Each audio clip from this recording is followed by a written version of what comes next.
uNkulunkulu akulonde ukuthi uphile uphumelele kama kupastor channel. Kubalule ufanele ukuthi inamba yami isebenze umuntu ongumlandeli wechannel oyimember yechannel kuphela kusukela 9 ekseni kuya 5 ntambama kuphela. Awungu-WhatsApp nangebhatha ngephutha, awungifoneli nango-WhatsApp, awungifoneli ebusuku nongifoneli ekseni. From 9 ekseni kuya 5 ntambama kuphela.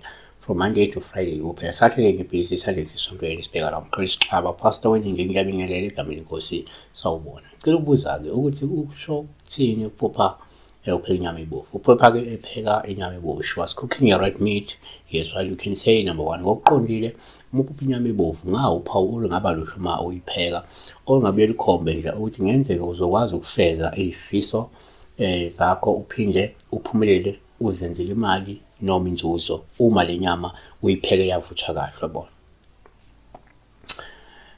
Timothy wokuqala chapter 6 verse 8.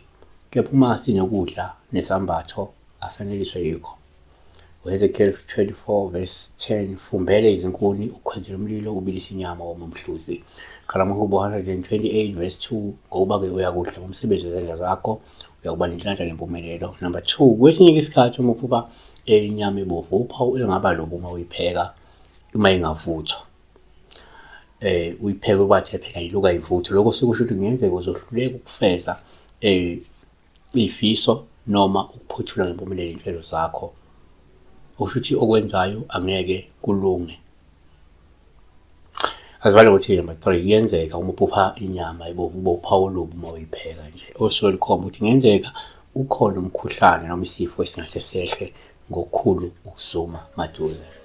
Saba ukhulu-ke besibheka la uPhupha upheka inyama ebovu. Be blessed.